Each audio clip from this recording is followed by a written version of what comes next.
merci, merci. Bonjour tout le monde. Merci d'être venu pour me voir. Je vais commencer avec une chose. C'est la première fois que je fais ça. Moi, c'est mon baptême là, ce matin. Je suis habituée de travailler dans l'ombre, autant comme aide natale que comme photographe pour la Fondation ou comme photographe tout court. On est plutôt derrière la caméra que devant habituellement. Mais bref, fait que je vais vous lire un récit que j'ai écrit tout récemment, en fait, vraiment pour cette conférence-là. Puis ça me tient beaucoup à cœur, autant pour la Fondation que pour les familles qu'on accompagne. Donc voilà. Bienvenue et merci. Mon nom est Étoile. Je suis un bébé qui n'aura pas la chance de laisser sa trace sur notre belle planète. Au moment où je vous parle, je suis ailleurs et je vous éclaire de ma lumière. Si je souhaitais vous parler ce matin, c'est parce qu'il y a beaucoup de choses que je n'ai pas eu le temps de vous dire avant de partir. Lorsque mes parents ont appris que je m'étais fait une place dans le bedon de maman, ils ont sauté de joie. Ça faisait 6 ans qu'ils faisaient plein de tests, d'essais et d'injections d'hormones pour pouvoir m'avoir. 6 longues années durant lesquelles ils se sont chicanés parce qu'ils avaient de la peine, parce qu'ils étaient fâchés qu'à chaque essai, ça ne fonctionne pas, parce qu'ils ne comprenaient pas pourquoi aucun bébé ne voulait s'accrocher dans le ventre de maman. 6 ans à se demander s'ils arriveraient un jour à devenir parents. Puis, un beau matin, maman se sentait tout bizarre. Elle avait des nausées et des douleurs dans le bas du ventre. Papa a alors dit « Tu dois faire un test, chérie, c'est la première fois que tu ressens ces symptômes-là en 6 ans! » Le visage de maman s'est alors assombri. Elle ne croyait plus vraiment que ça se pouvait. Elle avait si peur de faire encore un test de grossesse négatif. Elle avait si peur d'encore devoir refaire une ronde d'injections d'hormones douloureuses et qui faisait qu'elle était souvent de mauvaise humeur. Pour faire plaisir à papa, elle a décidé de faire un test quand même. Après quelques minutes d'attente au salon, alors que le test avait été laissé dans la salle de bain, papa s'est levé et a pris la main de maman pour qu'ils aillent voir ensemble le résultat. Lorsque maman a vu la deuxième petite barre rose sur le test, ce qui signifiait qu'elle était bel et bien enceinte, elle éclata en sanglots. En 6 ans, jamais elle n'avait vu cette deuxième petite barre rose apparaître.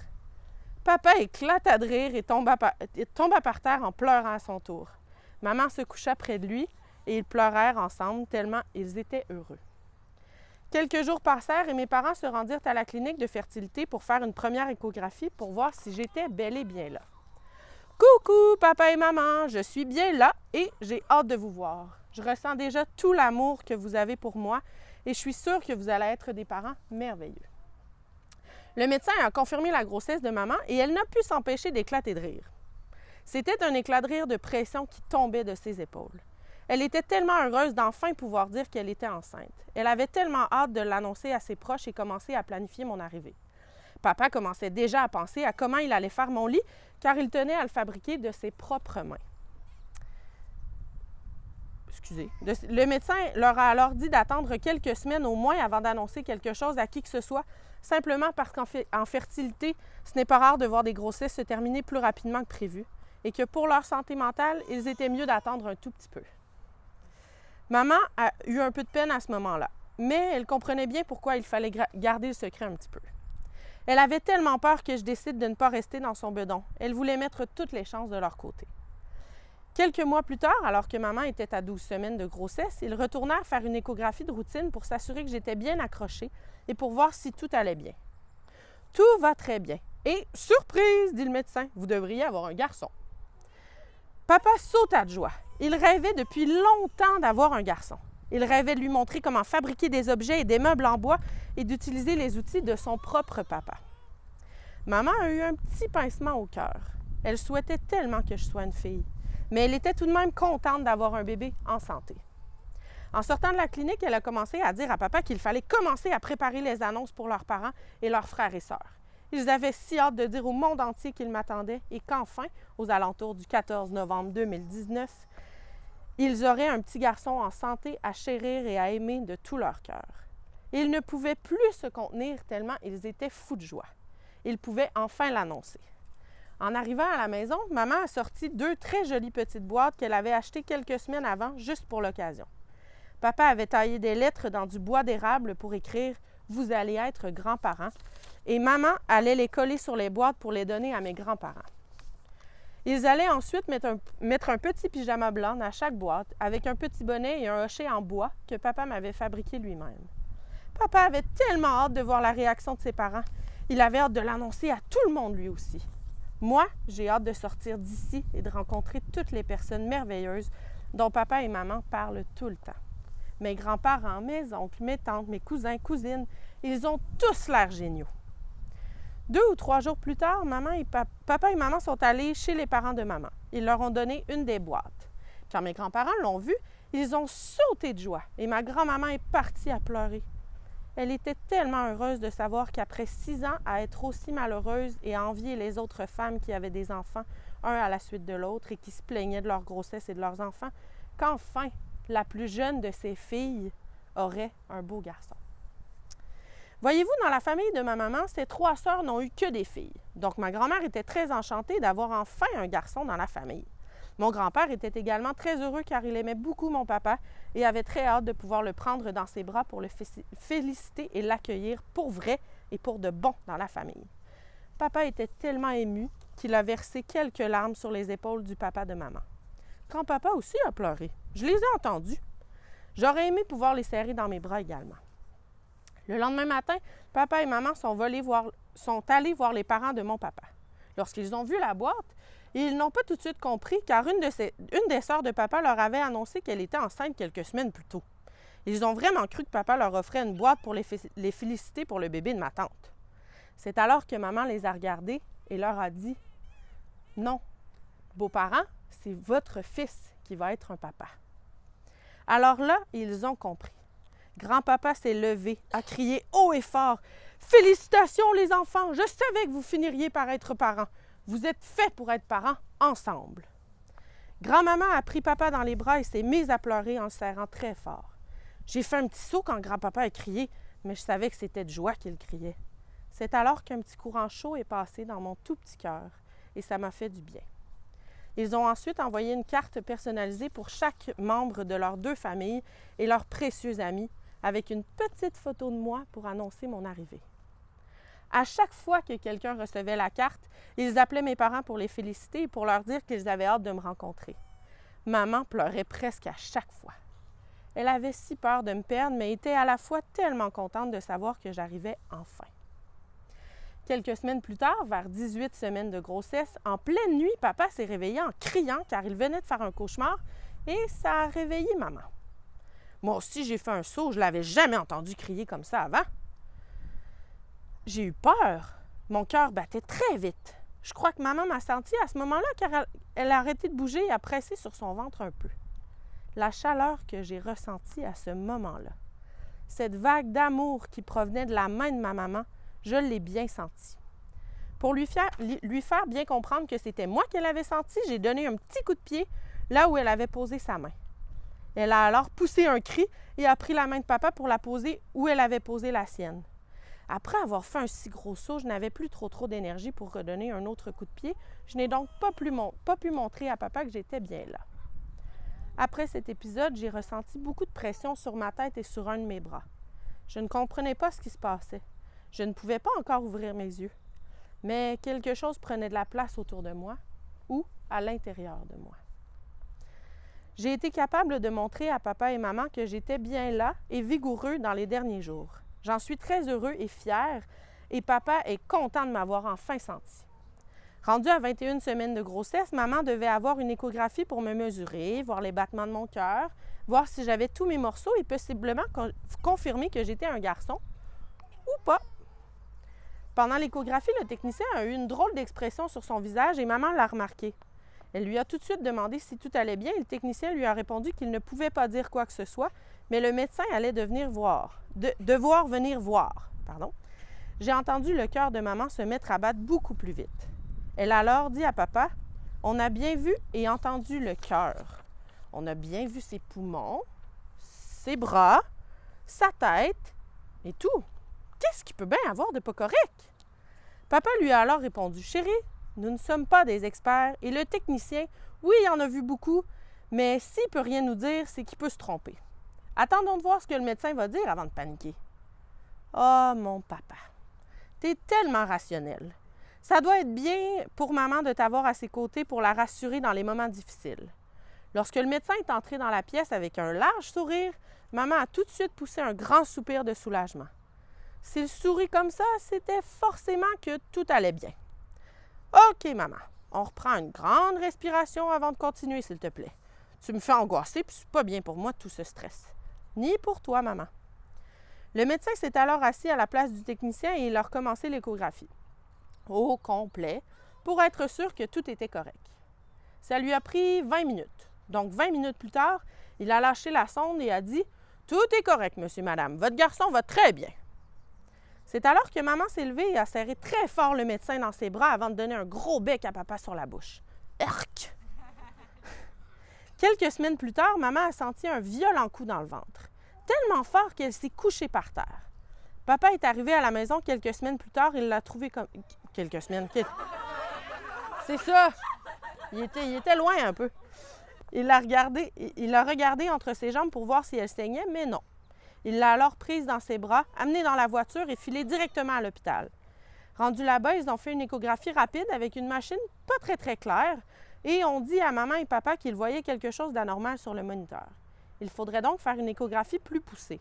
Mais ça n'avait probablement pas de lien avec le coup qu'elle a senti car il ne voyait aucun signe de détresse fétale. Rassurée, maman se décrispa un petit peu et ils partirent pour aller faire l'échographie plus poussée. Ils entrèrent dans la salle, la même salle qu'il y a 2 semaines. Ils s'installèrent, comme à la fois précédente, et ils attendirent un technicien. Cette fois-ci, c'était une dame qui entra pour faire l'échographie. Maman était soulagée car la dernière fois, le technicien lui avait fait un peu mal et elle ne l'avait pas trouvé très délicat. La dame commença l'échographie en lisant les notes laissées par le médecin de l'urgence sur l'endroit où il semblait voir quelque chose d'anormal. Elle fit l'échographie après 2 minutes à peine. Elle se leva et indiqua qu'elle revenait dans quelques minutes. Quelques minutes plus tard, elle entra avec un médecin qui, lui, avait l'air un peu paniqué. Maman avait les yeux fermés et était sur le point de s'endormir, alors elle n'a pas vu l'air du médecin. Il lui explique ce qu'il va faire avec une sonde un peu plus précise et forte, car il n'arrivait pas à bien voir sur les autres images. Il met la sonde et tout de suite, il prend un air sérieux. Il scrute l'image, sans bouger la sonde sur le ventre de maman. Je le sens peser plus fort. Il explique alors à papa et maman qu'il voit une petite masse dans ma tête qui l'inquiète fortement. Il s'agit probablement d'une tumeur. En continuant l'échographie, il note que j'ai une petite main qui semble coincée dans la même position sans bouger et qui semble être moins développée que l'autre. Il se peut que ce soit parce que la tumeur dans ma tête écrase des nerfs et des vaisseaux sanguins importants pour le développement de ma main. Papa et maman sont sans mots. Ils ne savent pas comment réagir. Quelques minutes plus tard, le médecin dépose la sonde et commence à leur expliquer les options qu'ils ont. Ils devront rencontrer des spécialistes pour confirmer et suivre le tout. Ces spécialistes pèseront tous les pour et les contre de me garder en vie, les procédures qu'ils auraient à faire au cours de la grossesse et après ma naissance. Ensuite, papa et maman devraient prendre une décision et passer devant un comité d'éthique, à savoir s'ils ont raison ou pas de mettre fin à la grossesse. Passer 24 semaines de grossesse, c'était le protocole. Ce n'est pas un parcours facile qui s'en vient. Lorsque le médecin termine, il leur dit qu'ils peuvent prendre le temps de décompresser avant de sortir de la salle. Dès qu'il eut refermé la porte derrière lui, maman éclata en sanglots. Papa la prit dans ses bras et la serra très fort en pleurant silencieusement. Ils n'arrivaient pas à croire ce qui leur arrivait. Ils restèrent 10 minutes dans la petite salle à simplement se serrer fort dans les bras l'un de l'autre et à pleurer. C'en était trop.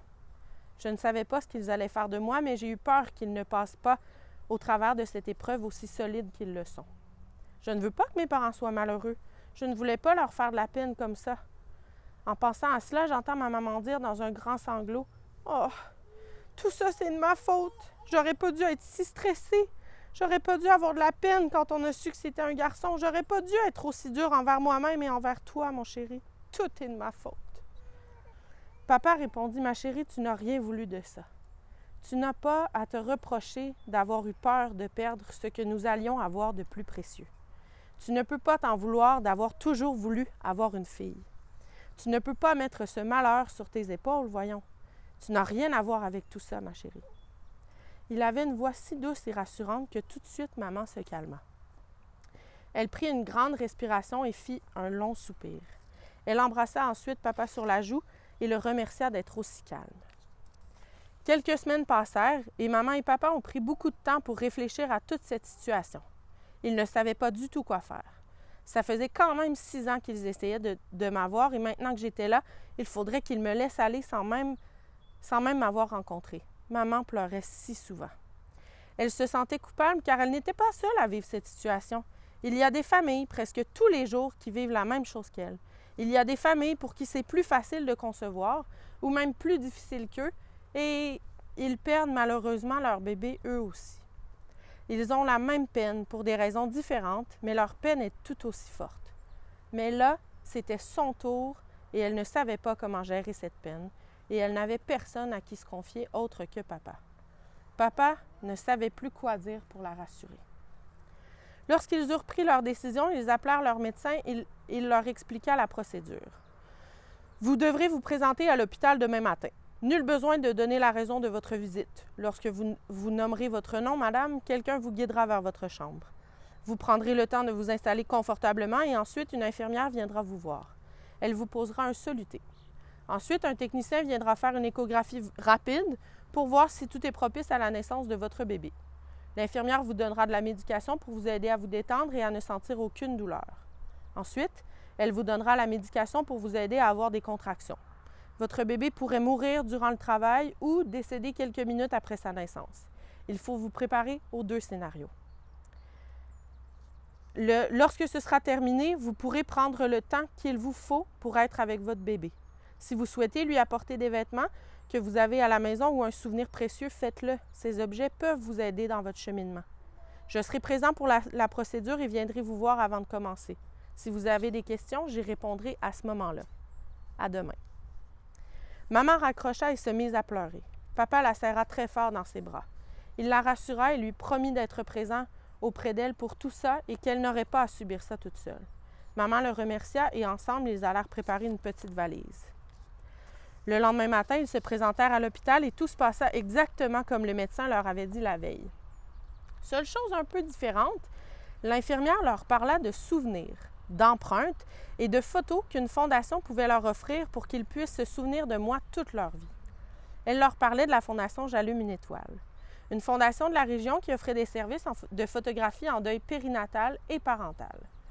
Mes parents pourraient alors choisir un nid d'ange conçu par les couturières de la fondation qui vient avec une petite couche conçue par elle également et qui vient avec un bonnet et une couverture tricotée à la main par les tricoteuses de la fondation.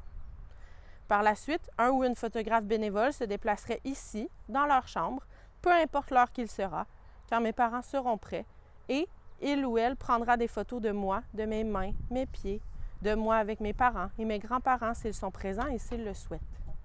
Suite au départ du ou de la photographe, mes parents auraient un petit carnet souvenir avec une photo de moi, mes empreintes, tous les vêtements et souvenirs physiques, et ils allaient recevoir un coffret CD gratuitement par la poste quelques semaines plus tard.